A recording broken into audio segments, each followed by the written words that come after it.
सदियों साल पुराना इतिहास जो कागजों के पन्नों पर आज भी जीवित है। और कहीं अनसुनिया कहानी यहाँ पर धर्मपुरी के पांडव काल की कहानी आज हम आपको बताएंगे। ये वही मूर्तियाँ हैं जो पांडव काल के पुराने कई सालों वर्षों पुरानी मूर्तियाँ आज भी यहाँ पर स्थापित है। और यहाँ पर पुराने मंदिर भी देख सकते हैं कि धर्मपुरी में आज भी ये मंदिर स्थापित है। ऐसी 3 मूर्तियाँ पांडव काल की वहाँ पर लगी हुई है जो आप कैमरे पे देख सकते हैं। हमारे दर्शकों को हम दिखा सकते हैं कि किस तरह से पांडव काल की जमाने की मूर्तियाँ आज भी यहाँ जीवित है, रखी हुई है।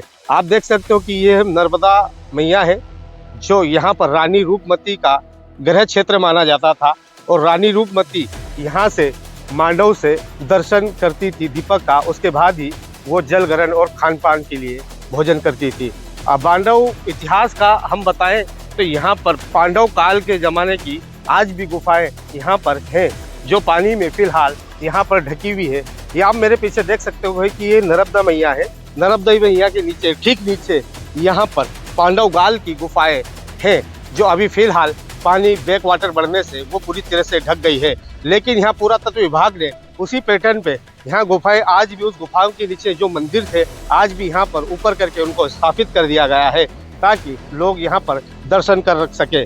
बताया जाता है कि पांडव काल यहाँ पांडव यहाँ पर उन्होंने अपना यहाँ पर अज्ञातवास यहाँ पर बिताया था, जो काफ़ी समय से अज्ञातवास में यहाँ पर रहे थे। उसी बेस पे यहाँ पर वो अज्ञातवास में बिताया था, उसके बावजूद उन्होंने यहाँ पर देख सकते हो कि मंदिर पुराने काल की जो इतिहास बताया जाता है कि ये मंदिर और ये जो मूर्तियाँ यहाँ पर रखी हुई है ये कहीं 500 या 800 साल एग्जैक्ट नहीं बताया जा सकता है कि कितने साल पुराना है, लेकिन ये बताया जाता है कि 700 से 500-800 साल पुरानी ये मूर्तियाँ यहाँ पर रखी है। हमारे साथ यहाँ के स्थानीय निवासी है, हम इन्हीं से जान लेते हैं कि क्या यहाँ का इतिहास है। सर थोड़ा आ गया है। सर आपका नाम बताएं। मांगीलाल धनगर। अच्छा मांगीलाल जी, भाई बताइए कि आप यहीं से बचपन से पले बड़े हो? मैं 70 साल की उम्र है, मेरा जन्म यही हुआ है और मेरे पूर्वज भी यही अपना जीवन व्यतीत करके और ईश्वर को प्यारे हुए और मैं भी आज 70 साल की उम्र में यहाँ पर रह रहा हूँ शुरू से बचपन से ही। और मैं मेरे जन्म से अभी तक इनको देखता रहा हूँ इसी कंडीशन में। एक ही पत्थर से बनी हुई ये 3 मूर्तियाँ हैं जो पांडवकालीन मूर्तियाँ गिनी जाती है, मानी जाती है। इनमें पहली जो मूर्ति है ये वराह अवतार है, जब जो है राजा बलि जो है पृथ्वी को पाताल में ले गए थे तब वराह रूप में भगवान विष्णु ने जन्म लेकर के और पृथ्वी को ऊपर ले आई। दूसरी मूर्ति नरसिंह अवतार की है जिन्होंने भक्त प्रहलाद के पिता। कौन सी मूर्ति? नरसिंह की मूर्ति ये वाली बीच वाली? आप कैमरा साथी से कहेंगे कि ये बीच वाली मूर्ति की बात कर रहे हैं सर जो नरसिंह अवतार लेकर के भगवान विष्णु ने प्रहलाद को हिरण्यकश्यप से रक्षा की थी और उसको दुष्ट को जो है परलोक पहुंचाया, उसके आतंक से मुक्त किया धरती। सर ये बताइए कि जो मूर्तियां हैं ये पांडव काल के जमाने से हैं? मूर्तियां पांडवकालीन मूर्तियां है। अच्छा। और बहुत प्राचीन है। हमारी कितना अनुमान कितना लगाया? अनुमान की है 800 से 1000 साल प्राचीन मूर्तियां बताई जाती है और एक ही पत्थर से बनी हुई है। इनको ले जाने के लिए भी प्रयास किया गया था। खरगोन जिले के जो सांसद और पहले उप मुख्यमंत्री रहे सुभाष यादव ने यहाँ से इनको ले जाने के लिए प्रयास किया था, परंतु गांव वालों के रोकने के बाद वो उनकी फाइबर की आकृतियाँ बना करके वहाँ पर उनके म्यूजियम में ले गए। आज भी वहाँ पर कसरावत में देखने को मिल रहा है।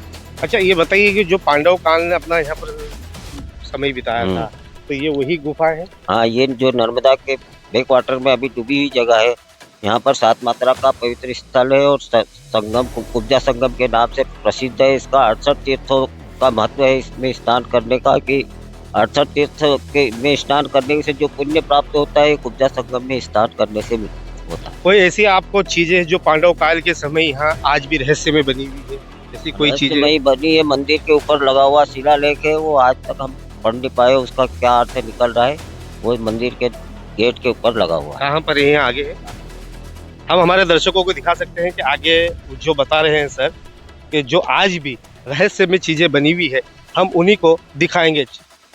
कैमरा साथी से कहूँगा थोड़ा अंदर आए। हमारे दर्शकों को जो पुराने पांडव काल के समय से यहाँ पर आज भी ये स्थापित है, आप देख सकते हो शिवलिंग है यहाँ पर। ये पांडव काल के समय से नीचे गुफा के अंदर थी, लेकिन इसकी सुरक्षा दृष्टि से इसे यहाँ पर स्थापित किया गया है फिलहाल। तो और भी यहाँ पर जगह अंदर से दिखाएंगे।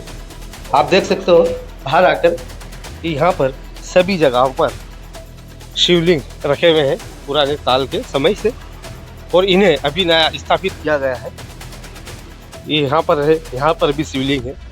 कैमरा साथी से कहूँगा कि यहाँ पर भी गौमुख शिवलिंग है, और यहाँ पर जो है प्राचीन काल में जो है भूमिगत जल के रूप में 3 हॉर्सपावर की मोटर इतना पानी हमेशा शिवलिंग के ऊपर जो है शिव अभिषेक जलाभिषेक के रूप में गिरता रहता था।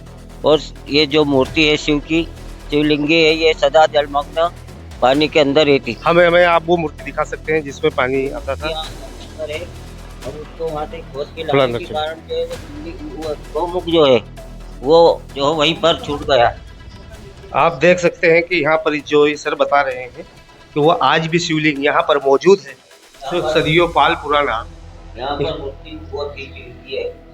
आप देख सकते हो कि ये गौमुख है जिसका दृश्य आप ये बता रहे हैं। आप देख सकते हैं कि यहाँ से इस जगह से पानी निकलता था, और इस जगह से यहाँ पर शिवलिंग पे शिव अभिषेक होता था, ये जल अभिषेक होता था।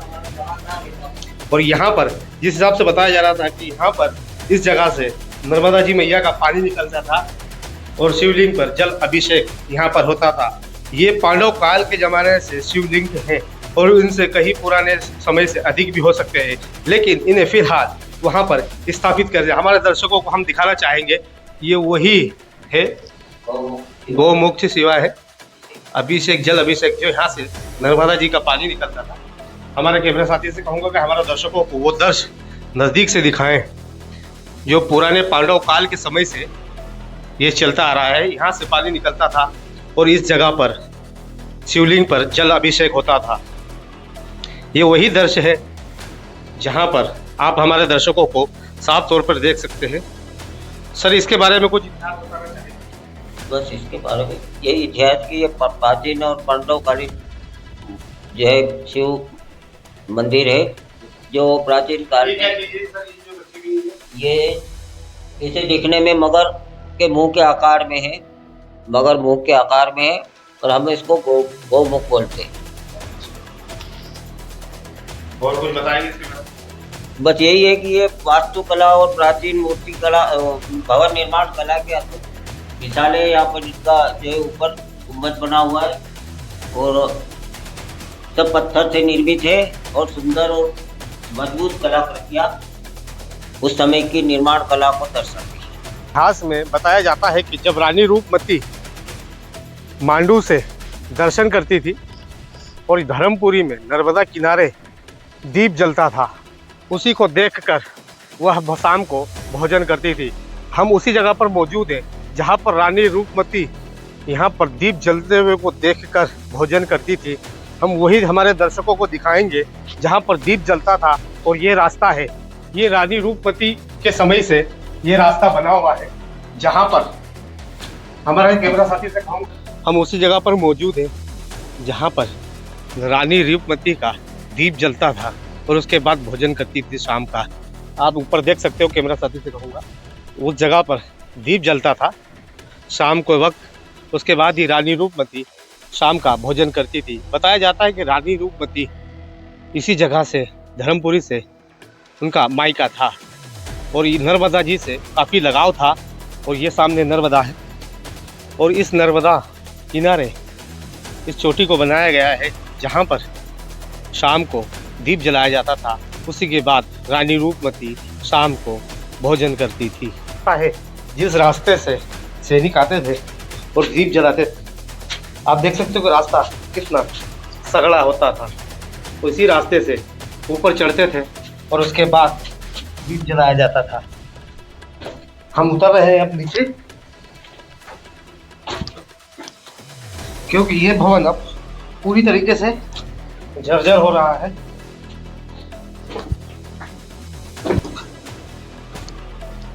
अब ये देख सकते हो यहाँ पर जर्जर हो चुका है, और फिलहाल यहाँ पर अभी स्थानीय लोगों की तरफ से यह ताला लगा दिया गया था ताकि इसका कुछ हिस्सा दीवार का यहाँ पर नीचे गिर रहा है, और इसी की चोटी के ऊपर रानी रूपमती का दीप जलता था। जिसके बाद वो शाम का भोजन करती थी। और वह गुफा जो रानी रूपमती का रहस्य में आज भी धर्मपुरी में है, हम उसी गुफा को आज यहाँ पर हमारे दर्शकों को दिखाएंगे कि किस तरह से रानी रूपमती गुफा के रास्ते से मांडव की ओर जाती थी और यहाँ पर सामने नर्मदा मैया के डायरेक्ट निकलते ही दर्शन होते थे। लेकिन अभी हमारे दर्शकों को बता सकता हूँ कि यहाँ पर काफ़ी झाड़ियाँ और पेड़ पौधे उगे हुए हैं और ये पूरी तरीके से खंडर हो गया है और उसी की वजह से आज हम यहाँ पर वो दिखाना चाहेंगे वो गुफा जहाँ पर आज भी इतिहास की गवाह है और जहाँ पर रानी रूपमती निकलती थी। उस गुफा को हम हमारे दर्शकों को आज यहाँ पर दिखाएंगे कि अभी भी उस गुफा का दृश्य आज भी यहाँ मौजूद है। आप देख सकते हो कि इस जगह पर यहाँ पर रानी रूपमती का गुप्त गुफा का रास्ता था और यहाँ से रानी रूपमती अपना सफ़र करके मांडू पहुँचती थी। हमारे दर्शकों को सारी चीज़ों का वो दृश्य दिखाया जाएगा जहाँ पर पांडव काल के समय से ये गुफाएं आप देख सकते हो कि इस गुफा को पूरी तरीके से अभी फ़िलहाल बंद है और ये गुफा काफ़ी पुरानी वर्ष है जो कि इस गुफा के रास्ते से रानी रूपमती मांडव की ओर जाती थी और यहाँ पर एक रोएवा कुंड बना हुआ था जो कि पूरी तरीके से झाड़ियों में ढक गई है। नीचे एक पानी की बावड़ी बनी हुई है ठीक इसी के नीचे और इसी जगह से मांडव गुप्त जाने का रास्ता रहता था। यहाँ पर समय काल के रहते हुए रास्ता पूरी तरीके से बंद हो गया है।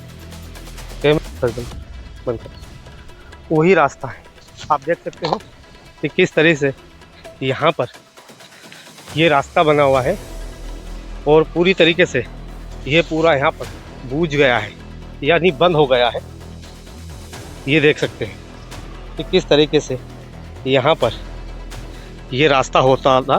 गुफाएं थी जिस गुफा से रानी रूपमती और उनके सैनिक यहाँ से मांडव की ओर निकलते थे।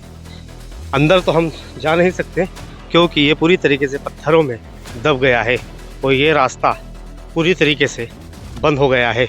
और इसी के ठीक सामने से अभी फ़िलहाल यहाँ पर झाड़ियाँ हैं जो कि हम आपको सामने नर्मदा नहीं दिखा सकते। जिस तरीके से आप देख सकते हो कि यहाँ पर पूरी तरीके से झाड़ियों का ये है और ये रास्ता रानी रूपमती का गुप्त रास्ता कहा जाता था जो कि इतिहास के साथ साथ जैसे समय काल बीतता जा रहा है वैसे ही ये गुप्त रास्ते बंद हो रहे हैं। मुझे आज की इस एपिसोड में मुझे दीजिए इजाज़त क्योंकि हमने आपको पांडु काल के रहस्यमय काल के बारे में वो जगह भी बताई है। हमने आपको रानी रूपमती के जहाँ पर दीप जलता है उसके बारे में भी हमने आपको बताया है और वह भी दिखाया है जो हमने यहाँ से रानी रूपमती का रास्ता धर्मपुरी यानी नर्मदा मैया की ओर निकलता है। यहाँ से ये रास्ता ये टनल कम से कम 35 से 40 किलोमीटर की दूरी पर मांडव की दूरी है और इतना भयंकर खुफिया रास्ता यहाँ से पहले हुआ करता था जो कि राजा और रानियों के समय में यहाँ पर ऐसे रास्ते निर्माण होते थे ताकि कोई जंगलों में किसी जानवर और किसी दुश्मन का डर ना हो। इसीलिए ऐसे रास्ते यहाँ पर गुप्त रास्ते बनाए जाते थे क्योंकि यहाँ पर रानी रूपमती नर्मदा प्रेमी थी, इसीलिए उनके द्वारा यहाँ पर ये गुप्त रास्ता बनाया गया था ताकि नर्मदा जी के दर्शन कर सकें। मुझे दीजिए इजाज़त। आज के एपिसोड में इतना ही। अपनी कमेंट बॉक्स में अपनी राय जरूर दीजिए।